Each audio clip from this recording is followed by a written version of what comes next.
ज्ञानान्यनं ज्ञानमुत्तमं जो ज्ञात्वा मुनये सर्वे परां सिद्धिमितो गताम्। অর্থাৎ শ্রী ভগবান বললেন, আমি পুনরায় জ্ঞান সমূহের মধ্যে সর্বোত্তম জ্ঞান বলিতেছি, যাহা জানিয়া মুনিগণ এই দেহ বন্ধন হইতে মোক্ষ লাভ করিয়াছেন।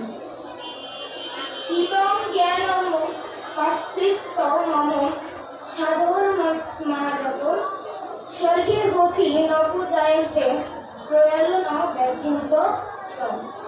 অর্থাৎ এই জ্ঞান আশ্রয় করিয়া যাহারা আমার সাধর্ম লাভ করেন, অর্থাৎ ত্রিগুণাতীত অবস্থা প্রাপ্ত হন, তাহারা সৃষ্টিকালেও জন্মগ্রহণ করেন না, প্রলয় কালেও ব্যথিত হন না। জয় রাধে, জয় নিতাই গৌর।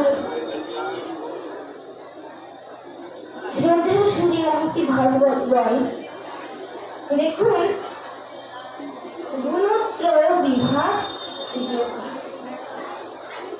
আমি আলাপ করেছিলাম যে কারণ ছাড়া পৃথিবীতে কিছুই হয় না।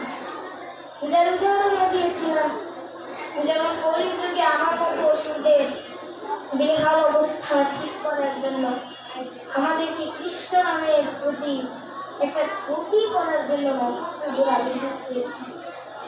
দাপর যুগে দুরাচারী কংসবধ, শিশুপাল বধ, জরাসন্ধ বধ করার জন্য ভগবান শ্রীকৃষ্ণের আবির্ভাব হয়েছে। তেমনি আবার ত্রেতা যুগে রাবণ বধের জন্য রাম জন্ম।